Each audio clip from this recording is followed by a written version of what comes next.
speaker view, like pin speaker. Okay. Yeah, so that on the YouTube, we'll see the speaker mainly.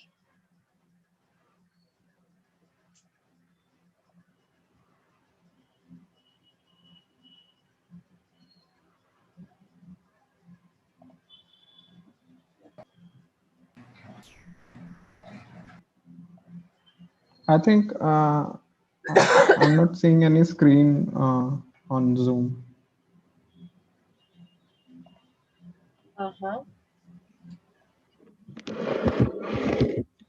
Yeah, you can see Sandhya now.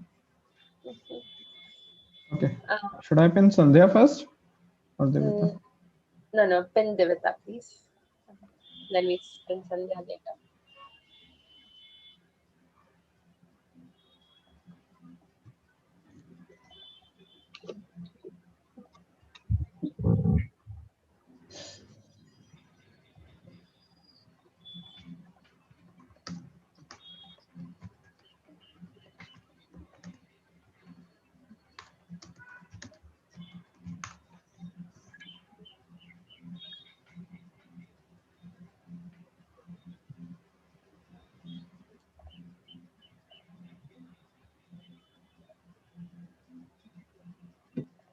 Okay. Should we start? Yeah, you can start. Thanks, Adik. So good evening, everyone, and thank you for joining us today. We are BITSAA Sahaaya, and together with MPower as a co-partner, we are presenting a webinar on how to deal with rejection. I have two amazing speakers with me here today. My name is Divya, and I'm the project lead for BITSAA Sahaaya. And it's really exciting to get both of them on this call today to talk about something that is really important, especially focusing on the parent-child perspective of how we deal with rejection in life and how we can actually understand the concept as well as have some key takeaways on and truly be able to comprehend how we can do better in dealing with rejection in life. So I'll go ahead and introduce our first speaker today, Divita. So Divita Rao completed her master's in psychology from University of Delhi and went on to pursue an advanced diploma in guidance and counseling from NIPPCD, also in Delhi. She's a RCI licensed rehabilitation counselor, and she's currently working as a psychologist with BITS Pilani, Goa campus. She has also pursued a PGD in Mass Comm from IIMC. She has presented research papers at various national and international conferences, and she's a member of the Indian Association of Applied Psychology. Her interest lies in predominantly working with children, adolescents, and young adults. So she brings great expertise in the topic for today, and she has organized various workshops from DRDO to even working with companies like Microsoft, Google, and American Center, to name a few. So she's also used art as a therapy among adolescents and young people. So I'm really excited to hear from you, Divita. So please go ahead and enlighten us on what really happens and how rejection happens, really. Thank you. Thank you so much for giving me this opportunity, and thank you so much for having me. And also I would like to welcome Sandhya also. Thank you so much for joining us, and I really look forward to it, and I really look forward to the practice as well. Let's see how this goes. So I'm going to begin with the whole idea is to first of all understand what parenting in modern times has become, and what are the struggles of a parent also, and what is the struggle of a child as well. What is the impact it has, the impact it has on a child when he or she grows up, and how a parent himself or herself also carries certain patterns from their own parents. So the childhood rejection that they have been facing might be going on for generations, and we'll have a video or two, and then let's also talk about how can we change the narrative. The narrative is also important. All right, so I'll just start sharing my screen. Just let me know if you can see it. All right. Okay. So let's begin. Let's first of all understand, and I really love the way Joyce Maynard had put in here. So it's like a game that you play with a child. You yourself are discovering your own self when you're being a parent. So in a way, it's very crucial to say that parenting in modern times, these circumstances might think that, when will you might have this idea that when will these awful teenage years end, right? When will or maybe it will not end. Let's say, what will happen? Am I a good parent? Am I not a good parent? What is happening to me? There are so many questions that a parent himself or herself also kind of ask.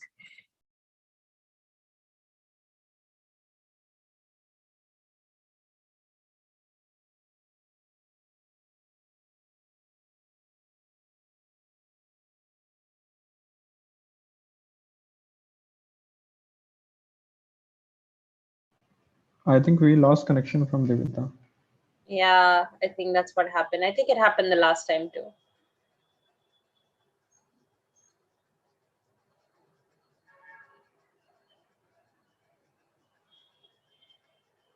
Well, I'm gonna ping her and hopefully she'll be back in a minute, just like last time.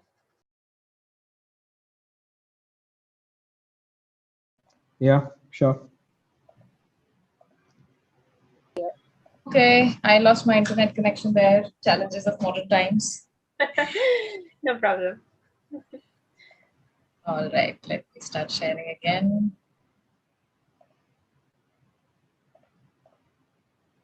Okay. Can you see the slides? Yes, I can see your slide. Yes, yes. Okay, perfect. All right. So parenting basically has never been tough as it is today. And modern life has excessive distraction and excessive independence, excessive materialism, excessive, too much of information is happening. And that is debatable whether the spiritual values are diminishing or not diminishing. And this has made parenting complex enough for parents to wake up to the fact that it has to be in the here and now. No amounts of past role models are good enough to guide you today. Hence, we have to rely on our own instincts.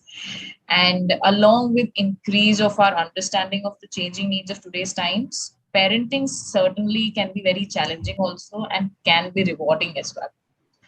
Right? So let's dive in further and let's see what does a parent's dilemma, what is actually the parent's dilemma. So a parent always has this, that I know what I'm supposed to do, but I don't know how to do it. That guilt of a parent, that I think I know it, but I don't know how to do it exactly. And the overtone of your own emotions and upbringing, they tend to influence your parenting. So if you rewind your tape, you will discover very similar behavior in a parallel situation. Hence, it's not about mending, it's more about understanding your own self also. So you surely care about how your child will treat others and how he or she will act in the world. Though it is universally true that children benefit when their parents provide both structure and warmth. Even the most diligent parents can struggle to achieve both of these on a regular basis. That is very true. So you want your children to strive, succeed, but you don't want to push them in a way that is unfair or it might cause needless stress. So where do you have that balance? So at every age and at every skill level, children benefit when parents help them focus on improving their abilities rather than on proving them. In other words, children should understand that their intellectual endowment only gets them started, that their capabilities can be increased with effort. Now, dealing with problems outside of our immediate control makes us tense. Our children can sense this stress and unease. They're very good at it. They can sense it. So the question becomes, how do we cope with these stresses in a way that doesn't negatively impact our children? But at the same time, if I'm a parent, let's just understand that how many of parents kind of deal with the idealization. What is the real struggle from a parental viewpoint, and how can they perhaps move ahead with it, and how can they mend it? Right. So if you look at it, these are the struggles of a parent that your parent goes through every single day. And first of all, we have to realize, especially as a parent, so I'm talking from the parents' perspective right now. So we do not have to idolize the relationship with your children. Don't idolize your relationship with your child or your relationship in a way that, yes, our children are the most important people in our lives, but they should not be idolized or enshrined. They are also mere mortals, just like you and I. If your child is rejecting you, it is one thing to feel disappointment and sad, but it becomes unhealthy actually if you can't focus on anything else other than that. You are best served to remind yourself that you have other relationships that are important as well, and learning to focusing on the ones that work. So not working towards idealization of this relationship. It will have its own pits and falls, and for very importantly, you're not their friend, you're their parent. So you will find sometimes face that backlash from them and rejection, but that rejection is also very overwhelming for the parent as well. Another thing is, most of the time, parents usually act with the feeling of defensiveness.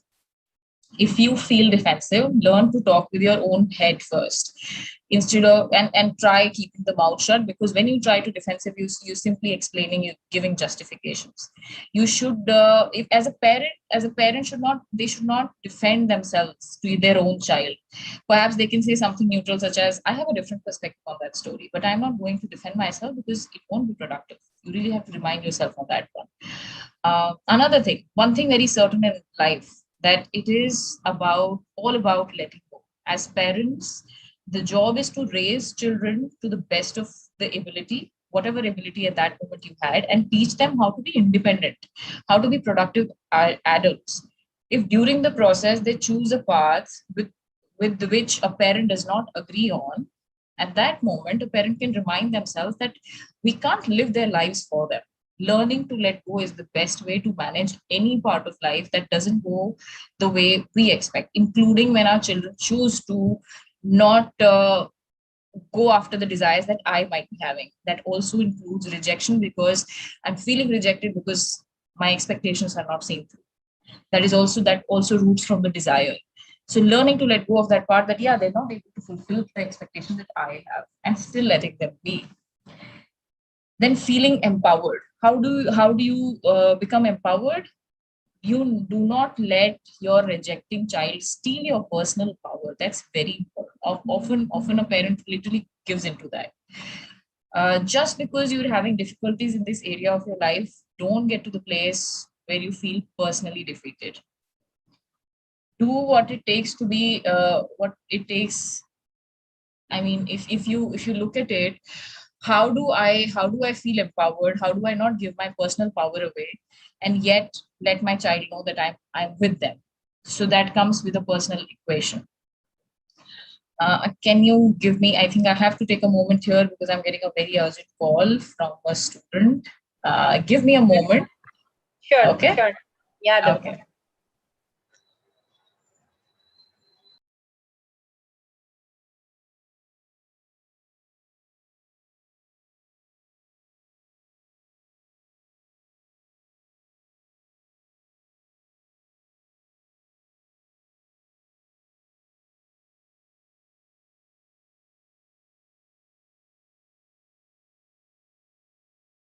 All right. Fine. Let's proceed. Thank you so much. Hmm. Okay, so then feeling empowered for doing what it takes as a parent. The parent also needs to realize that they also need to take a break. They also need to go to that art class. They also need to go to that gym. They also need to go to that dance class. They have to. They also seek the same support. So being a parent, of course, you feel that you are in that power position or that authority, and I might not deserve the time. No, where? How do you get your personal power? You really have to take that time out for yourself to be empowered. That's very important, so that you do not give your power away easily to your own child. Um, Another thing is, when parents assert their desire for their children, it's not unusual for them to be met with expressions of different or opposing wants and needs. Pushing back against what parents want is necessary part of child's development. Is very important to remember. For a healthy sense of self to grow in a child needs to differentiate from their parents. and become unique and separate and individual self. This does not mean that the children are totally different from or always are in opposition to their parents. It means that the child have a mind of his own. Having one's own mind is very important. Why? Because being able to think about your needs, my own wants, my own needs, without having been influenced by others, and especially parents, because they are the primary caregivers. Ideally, the wishes of others are considered, but ultimately one makes his or her own life choice. This is the belief that you would want to actually enshrine within your child. Obviously, the degree of autonomy of a 4-year-old differs from that of a 13-year-old, and then again a 20-year-old. It differs. But when children are not given the space to differentiate from their parents, they do not develop a self that is confident and strong. They will not have developed autonomy to make life choices and get what they want as they enter into the full adulthood. So to practice, to master, so the popular term these days is adulting. To master that, you have to give them space as a parent. So that also means staying away from your desires. Teenagers, now that is another ball game altogether. At that time, they could you could get into conversation where you feel as a parent at the end of the day that I feel very insulted and I feel rejected and I feel hurt, and these are very valid feelings as a parent also. To handle this kind of situation with teenagers is really very controversial. Now, furthermore, how any parent hears what a child says, that is also open to interpretation. How am I as a parent hearing and interpreting what my child is saying? And maybe related to how the parent differentiates from his or her own parents. Now, while one parent will feel insulted and hurt, another parent in these circumstances, they might shrug and say, when will these awful teenage years pass, man? Just quickly let it pass, and something better comes up, I hope. So on one end of continuum of parental response, parent might believe that a child of any age should never be permitted to say anything that is hurtful, disrespectful, or angry towards a parent. On the other end of the response continuum, parents might accept any expression that their child makes towards them without intervening. So this is the continuum of response also that a parent has a choice over. Also a struggle with which every parent deals with. So an extreme example, let's take an extreme example of a teenager, and he or she is very angry and lashes out and says that, you know what, you're an awful parent. You have no business having children. And a parent made no protest about being treated that way. On this far end of continuum, the lack of a parental response to push against doesn't provide the child with the feeling that there is a strong parental self to separate from. So it's simply projection going on in this scenario. If there is no other out there to individuate from, it becomes difficult for a child to develop a sense of who he or she is, the ability to be autonomous. The child is left wondering, who am I? Potentially more problematic. The child may be left with a feeling of powerlessness. He or she has not given any experience of successfulully asserting his or her developing self in the world. How do I develop that sense? Because up until now, I'm simply entangled in that projection. You're an awful parent, and you making me do that. And a parent is left feeling hurt and rejected. No, I didn't mean that, but this is how it is happening. So there is a lot of room in this, along this continuum, for parents to develop response that feel comfortable to them. While you also have to keep in mind, as a parent, they have to keep in mind that I'm allowing enough room for a child to speak their mind. You also have to give the room for children to develop their unique selves. It helps if parents let their children know what behaviors are acceptable. For instance, if you tell your child, just like mentioned here, that if you say to your child, you can't talk to me like that. Now, this is not same as saying you can't be angry at me or you're hurting my feelings. It's very important to realize that parents also do have feelings. A child, how will he or she know? Because all the time he or she is hearing is that you can't talk to me like that. They're wondering, why can't I talk to you like that? So this continuum, this response to in this continuum is how do you mold that as a parent is also very important. And it's often really helpful to be very honest with your kids as well when they're in their teenage years and they're developing that sense of self. When children respond to parents in disappointing or unacceptable ways, it is important that parents stop and consider how they will meet that response. Each situation requires thought. Sometimes interfering with child's wishes or experiences provides an opportunity for the child to push back against the parent and feel a sense of his or her developing self. Other times, supporting the child differentiation provides the child with a sense of confidence, recognition of his or her own developing self. That yes, I can differentiate, individuate from my parents. I'm not my parent, or I'm not in the fight to fulfill their desires. I'm against their desires. So the whole idea is that I'm constantly fighting against it, and I'm developing a sense of self where the whole idea is that, you know what, I'm not going to do what you say. However, the whole idea of growing up was that you develop a sense of self and you decide for yourself and you be better at it. You become confident at it. To come out of that continuum, it's very important that you find that balance where, as a parent, you know that this is where he or she should take decisions and I will welcome whatever choice he makes. And at other times, you know how much that they can depend on you and letting them know that you are here to support them. That continuum is very open. So the openness to difference helps children develop into a self-confident, autonomous adults. Moreover, parents are less likely to repeat the dynamics of their own childhood if they consider their child's behavior from a perspective, from a developmental perspective.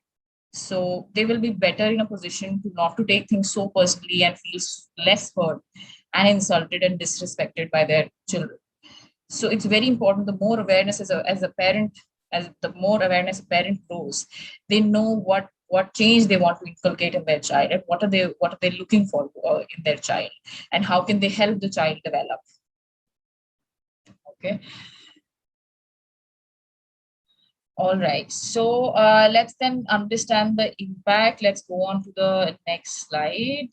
I have a video, let's then, skip it. And this is some of the ways in which we can remind ourselves if a child is acting out, then these are some of the helpful things that you can say. And let's then, understand the long-term impact, how actually engaging in this kind of, if a parent struggles with the power position and so many things that goes on. And in fact, as a parent also, you can relate here.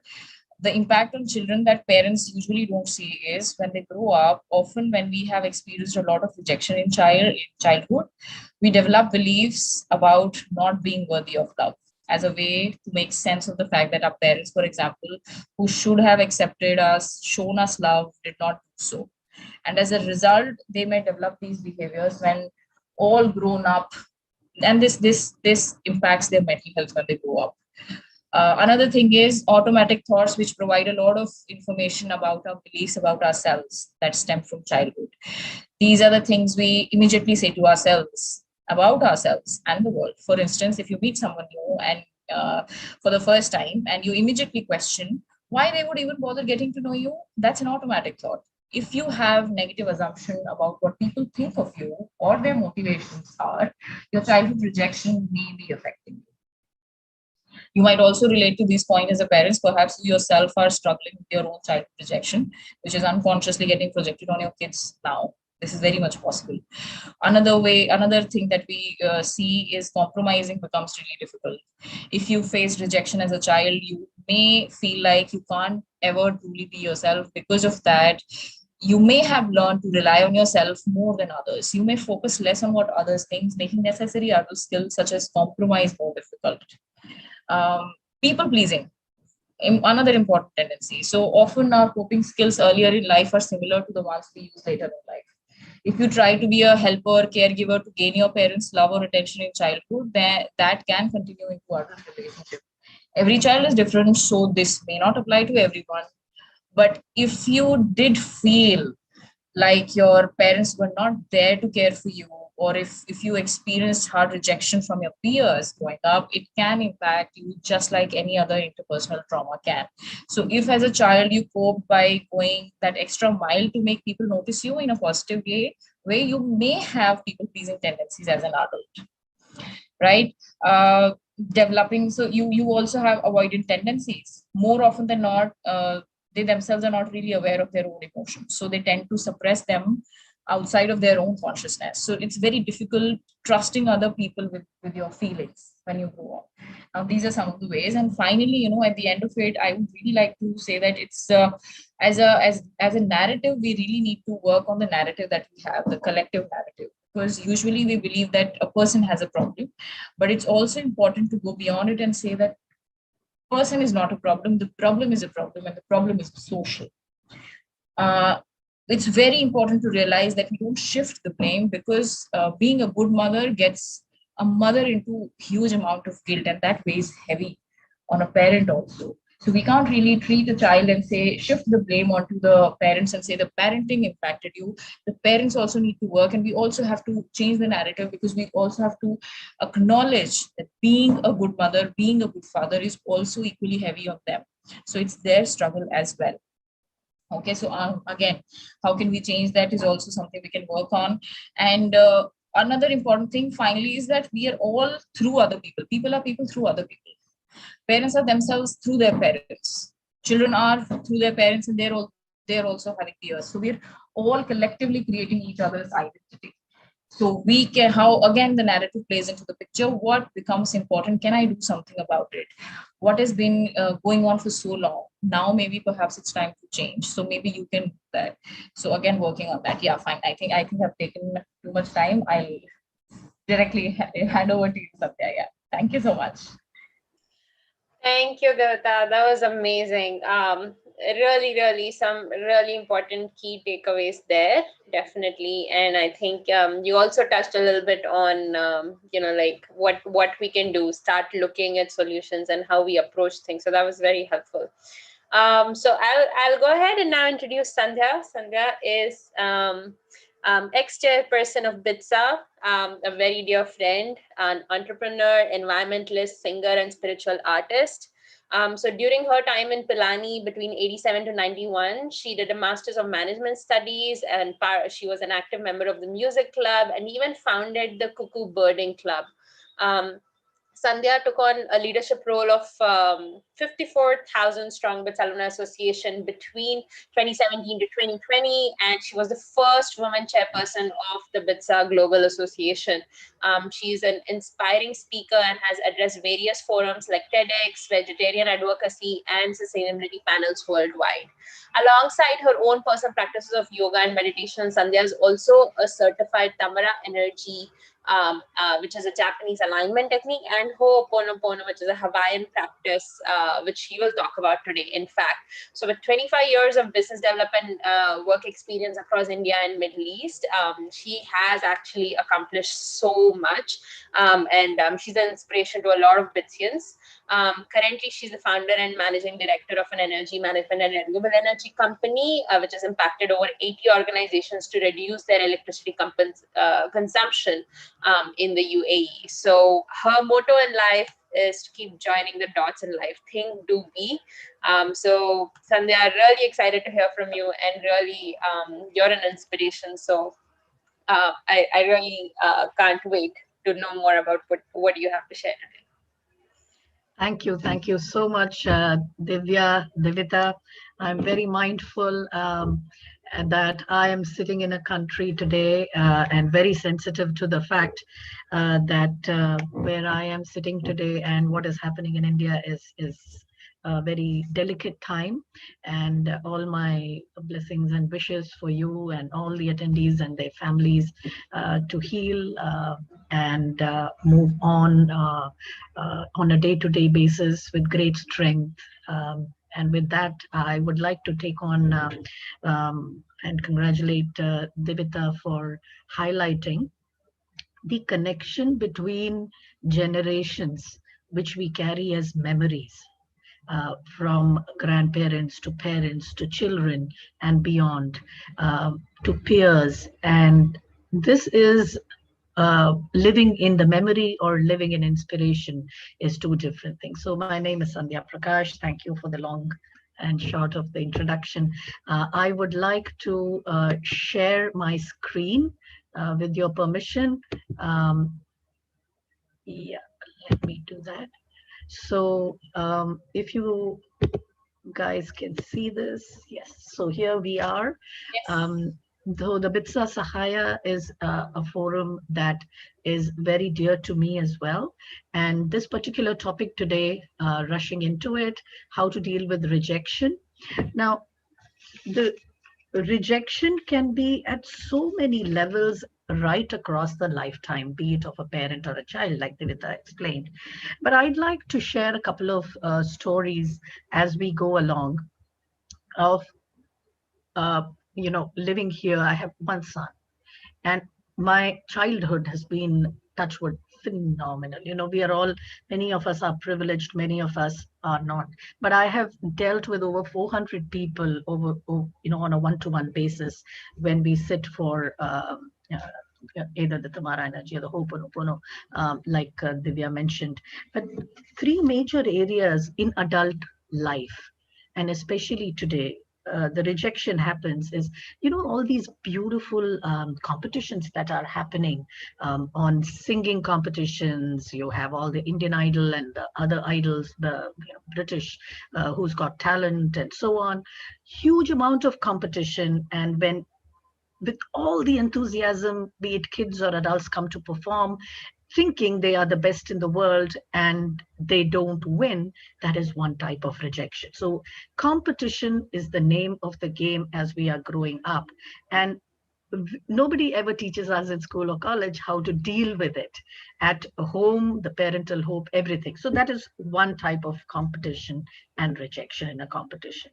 The second major thing, major type of rejection, which I would like to focus on today's discussion, is something which my son faced when he was studying in the US.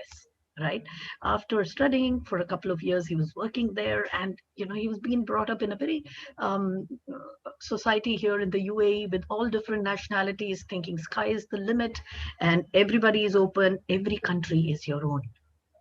And one of the key things where I also have always believed there is, the entire earth is your own, both from an environmental perspective, plus being a bird watcher.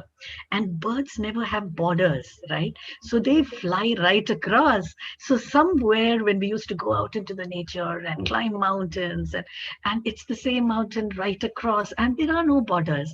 So when we did this road trip and so many other things in the US, it never ever struck that we should talk about immigration, passports, what visas. And so, of course, we've traveled to a lot of countries, we've been putting visas, but the permanency of it hit when, the H1B didn't happen in the last 4 or 5 years ago.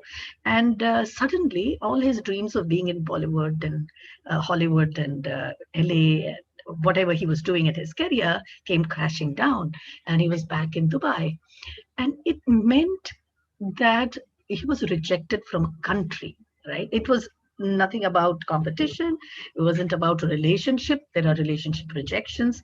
And also, when you have companies and partners working together and you suddenly get thrown out of a company, so there's another level. But this was a country rejecting you, right? Because you don't have the citizenship of that country. And for no other reason, but it is not about self-worth, it is not about abilities, it is not about, but it affects. So I very closely watched and dealt with what goes on and what could have been done differently. Could we have done anything differently? On hindsight, it's great to have, but I think the as a parent, all that we did was I listened and cleaned on this. So I like to take you on that. And this relationship, country, or competition, whenever there is a rejection, there is only two things that have worked by my experience: deep listening and resonating.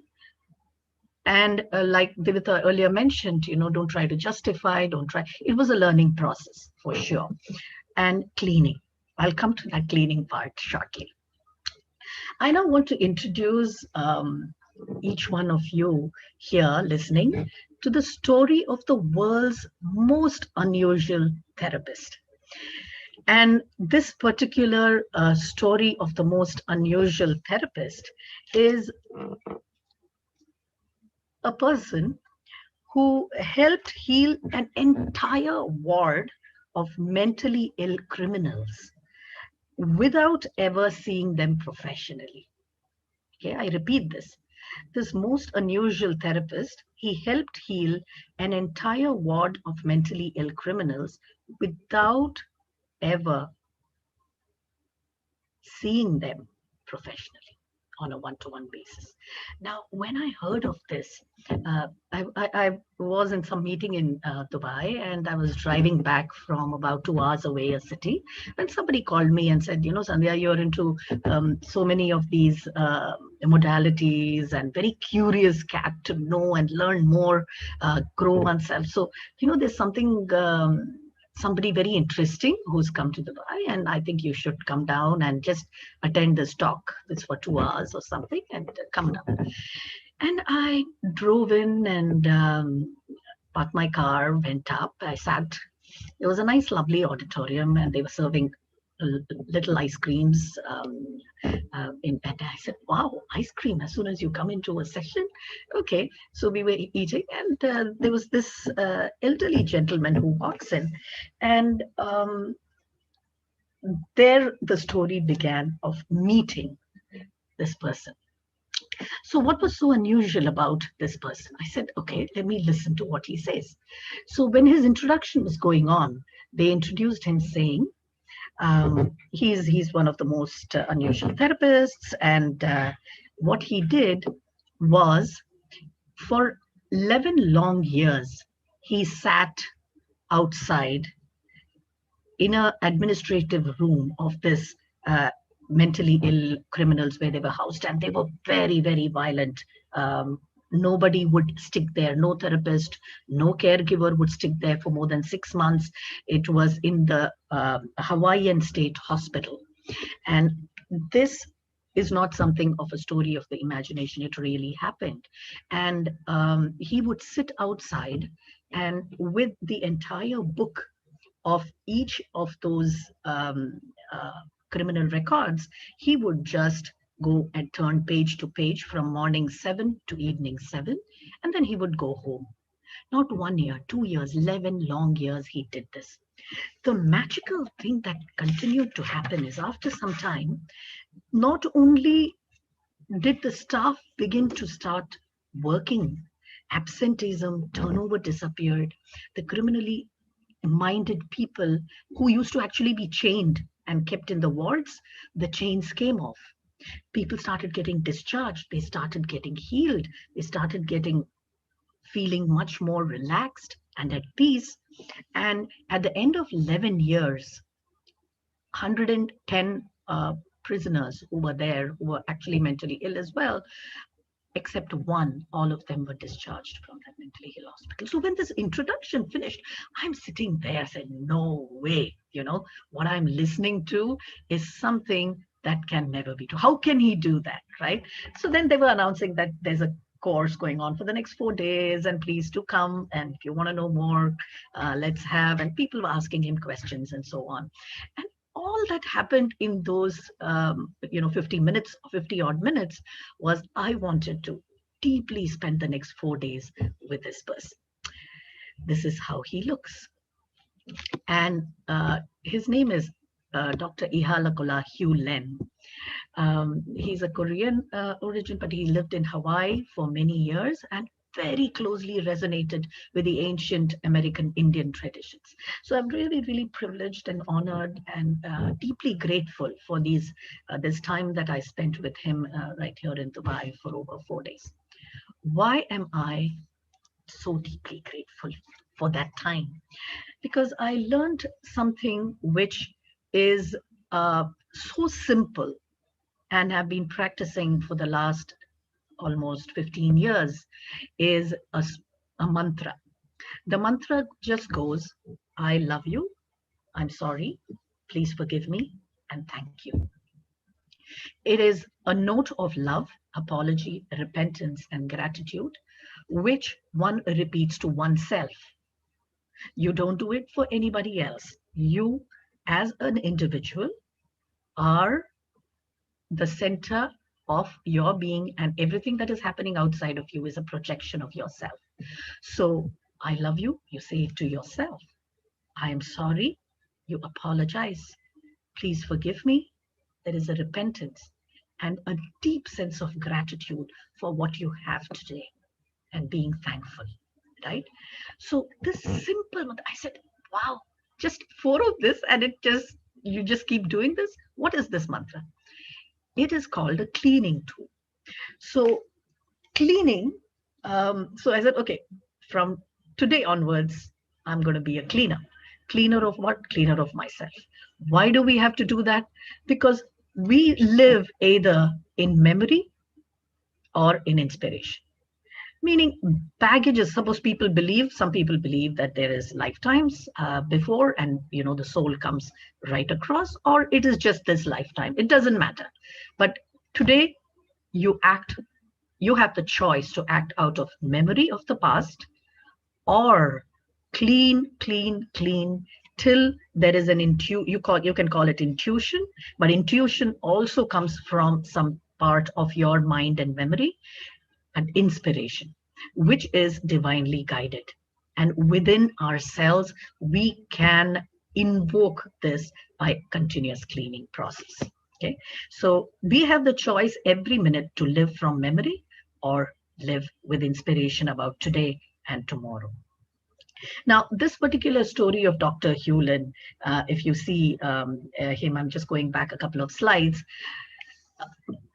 I highly recommend everybody to pick up this book called Zero Limits.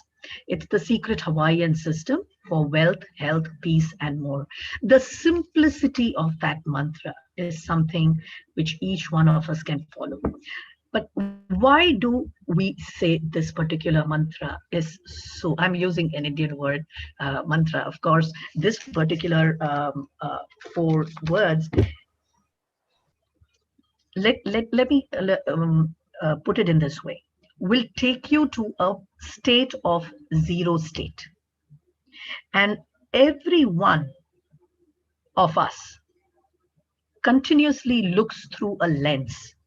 Now, this lens through which we look at the world could be guided by religion, philosophies, therapists, authors, speakers, gurus, parents, impressions.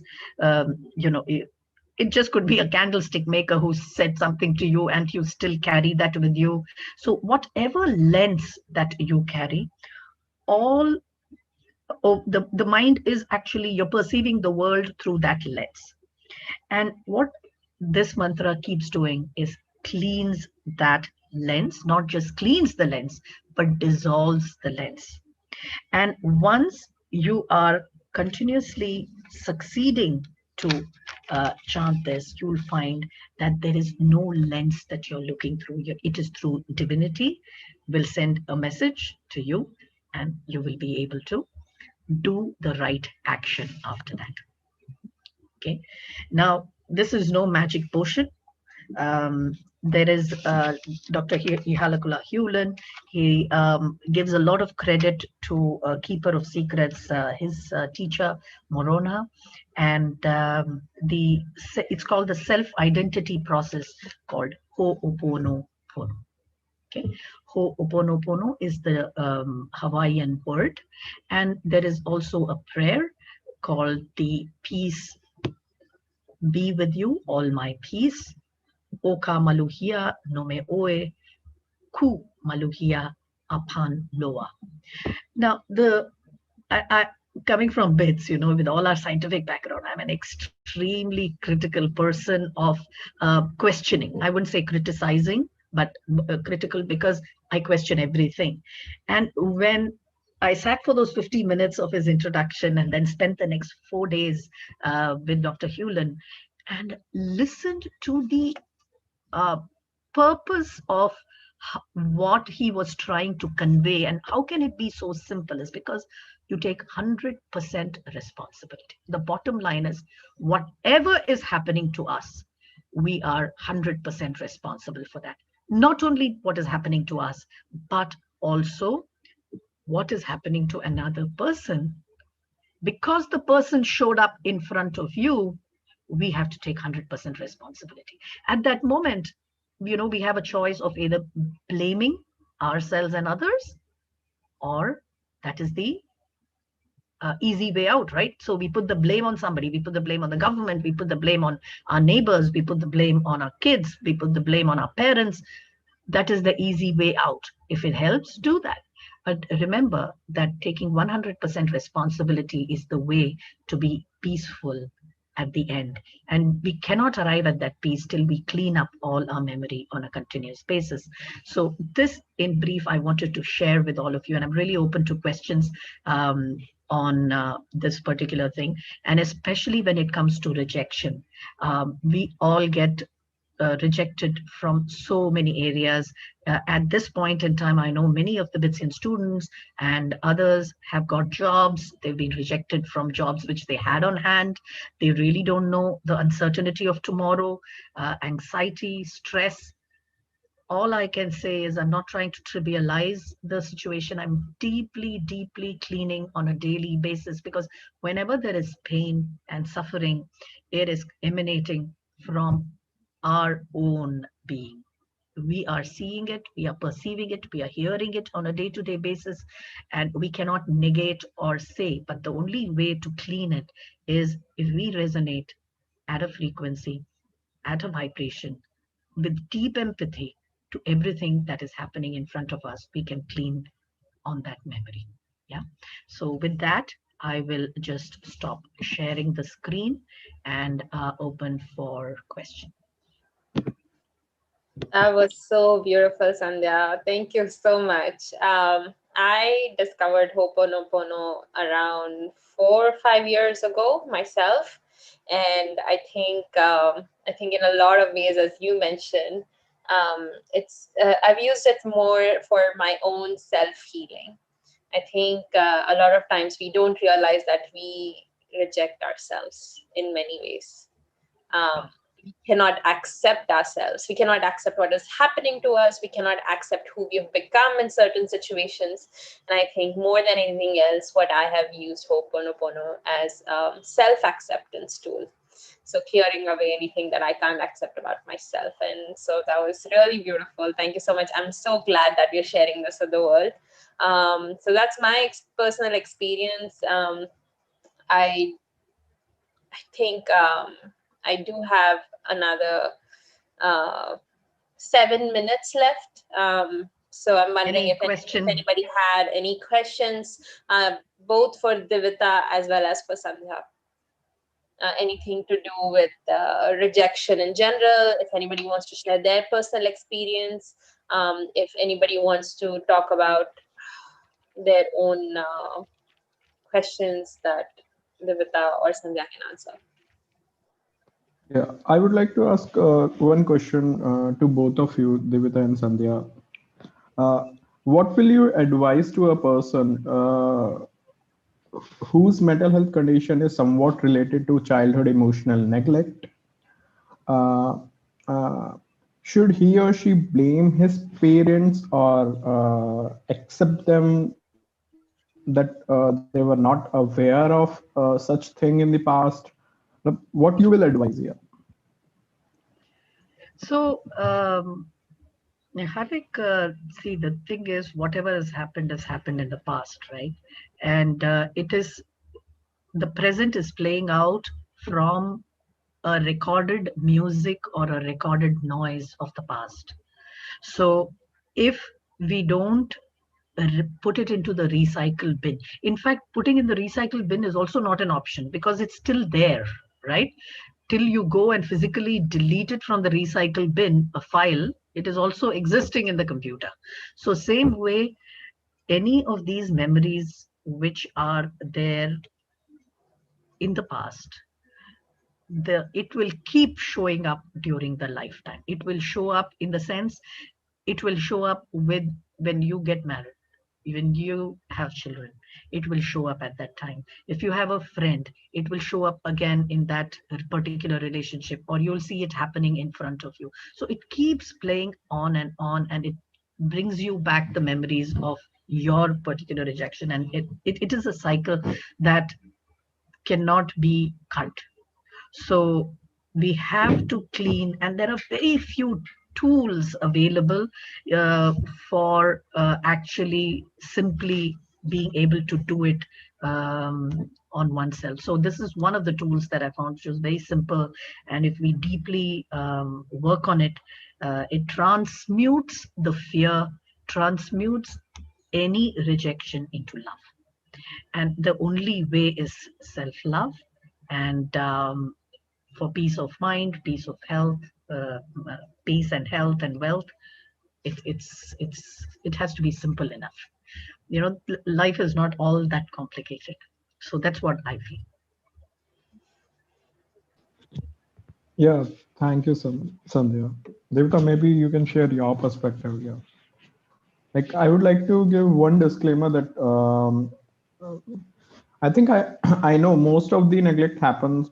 Most of the neglect are unintentional neglect, where parents themselves are not aware of nitty-gritties of mental health. They lived their life in a particular set of mind. So yeah, like I'm aware of it. Yeah. I think So I'm wondering, when you're aware of it, yet what comes up as a resistance within you? That really is also the root and will really guide you into your own personality feeling. Sometimes frustration, like sort of dialectical thoughts. Sometimes frustration, I love them. Sometimes I want to hold them accountable. Matlab, mm, because of that neglect, like it's still bothering me. It's the root cause of all my issues. You can say depression, you can say anxiety issues. So somehow the part of childhood emotional neglect always come up in all the issues here. But I know consciously, I know, like I'm again repeating word consciously, I know it's not their fault because it happened unintentionally. They were not aware of it. Even now, they are not aware of it. But still, one part of me loves them. Still, another part of me want to hold them accountable, sort of. I think that exactly is the journey of each one of us, where because we always have this question in our mind where we say that, but you should have done that. You should have loved me. All said and done, all understanding I've read so many books and everything. But at the end of the day, I can't hear you clearly. Can you come closer to? Yeah. Can you hear me now? I hope it's better. Slightly better. Yeah. Okay. So one of the things is also to realize that whenever it comes down to this fact that you should have been there and you should have loved me, you knew better. That's the whole idea. That you knew better. You were my parents. And why do I have to deal with it on my own right now to understand, go through, to read books? It's there in my awareness, but how do I do it? So that exactly is the journey of your self-love. This is where self-love comes into the picture, and also forgiveness. Very, very powerful tool. The more, and that also is the resistance, the more I moved on to this idea that I know my parents, I know they came from a certain generation, they had no idea, they played out to the patterns which they were unaware of. You having this consciousness in itself is very powerful. You having this awareness is exactly from where change begins. Where you say that yes, they should have been there, but right now I am here for me. It's your inner child. Do you give yourself the love that your parents should have given in that very moment? And that's the practice. Because otherwise, this is the resistance we hold on to, and this is the bitterness that we hold on to. And this is not a nice feeling to live with. And it can continue, but again, you can break it with your conscious choice. Yes, they should have been there, but they didn't know any better. Do you know better? Yes, right now I know better that yes, let me sit gently with myself. Let me love myself. Let me give the love. Let me talk to myself the way I wanted, desired my parents to talk to me. Because you do have, which really means that you do have the idea of love, you do have the idea of joy, you do have the idea of happiness within you. So how about actually right now coming in this moment and giving it to yourself? That is the exactly, so that is the whole idea between the stimulus that you're getting, the impulse that you want to act on, and the response. The pause is exactly that, where you make a conscious choice for yourself, because it's about your life, it's about your journey. After a while, you also realize that yes, my parents were instrumental in bringing me here, but now I take it from here. Now I have to walk my path. It's very important for that to happen to make this conscious choice to say that yes, you should have been there, you knew better, but do I know better myself right now? Do I give myself that love? Let me give that. Let me give myself that love. Let me give myself that unconditional love. Let me talk to myself like that child. And then let's see what happens. That is also forgiveness and healing on so many levels. But it's good that you're experiencing that resistance. The minute you become aware of it, that is how you go on to the next step also. It's very crucial in healing. Yeah, Now, thank you very much. Like, I will... to add to that, what just Divita said, I think, see, if it's an act of bravery. According to me, you need courage to do this. Yeah. So if at all you are not feeling the courage to either face up and discuss this face to face, if that can be done, it dissolves it in a minute. Any such thing, sit across, and if you just gather that courage to say, you know what, this is how I feel, and this is what I think you guys did and could have done better. Okay, and it goes off. Now, if that courage comes, great. If not, you have to deal with it yourself internally. So I think the courage thing is also awesome to have at times. Yeah, thank you. Like, I will reflect both of your advice. Yeah, thank you. I can talk from my personal experience here as well, if we have the time, Hardik. I want to share that, Divya. I think in my own personal way, yes, I also felt like there was too much pressure on me when I was a kid to, be a certain way and, achieve certain things. And sometimes it was like, you know, uh, like the pressure was very intense, and of course it helped me perform better, but it kind of gave me a lot of anxiety in the process and everything, right? What I have learned from that is that that especially given that what parents know is that what they're also learning from around their environment, right? And the environment back then was more about like creating that parental pressure and everything, because competition was rising excessively, right? And also now, even now, like, just the population is so much in India that, parents worry that, if the kids don't get the right education or the right kind of knowledge, then they will lag behind in life. So it comes from a place of love. As long as you can recognize that it all comes from a place of love and concern, it's just that the way of how it's shown is not the right approach as you needed it in that moment.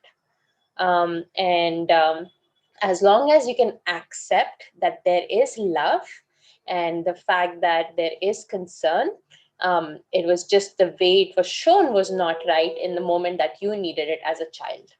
And if you can accept that, I think more than anything else, you look at it from the perspective of love and concern. That is what I tried to do, and it has helped me accept everything that has happened to me as a child and even as an adult, in many ways. That if you can look at it from that perspective, then you can accept it, then you can forgive it, and in your own way, you can, then, like, using Ho'oponopono, you can actually say that, like, it happened, it's okay, sorry, forgive me, thank you, and I love you. The fact is that they love us as their children, and that is where it should be really, the way we look at it and accept it. Even if it takes time, it's okay to take time. Well said, Divya. Thank you, Divya. Yeah. I think every emotion does play a purpose also. So resistance also is giving you, is definitely fulfilling a certain purpose on a deeper level right now. So give that also time. That's also, it feels uneasy, but that is also required in the whole journey for you to be able to experience that. Understanding that it is definitely fulfilling some purpose deeper down, knowing that, uncovering that, and moving towards that. And then again, changing the narrative when you face, when you have to deal with parenthood, when you experience that. then working on that. So there are so many levels on which it's a constant process. Yes, absolutely. Cool. Any questions, Saket? Do you have anything to add? No, Divya. It was a brilliant presentation by Sandhya and Divita. Especially, I like the fact that she stressed the importance on responsibility. And that is, I think, very important. Because unless one takes responsibility, you know, things might not change very dramatically. Absolutely. I think we all need to take responsibility for each other and, of course, Yeah, and for our own health as well. Yeah. Yes. And as a kid, you're not able to, but now you can. So that's how you heal. All right. Yes. All right. So any other questions? Otherwise, I'm going to call it a day. This was such a lovely session. Thank you so much, Sandhya. This has been like really amazing. And Divita, thank you for your perspectives as well. And I think it's really important for us to look at, how we can learn from what our parents, what we experience with our parents and how that can, make us also a better parent and ensure that, we don't continue that cycle. So thank you so much, both of you. And thank you everyone who joined in today.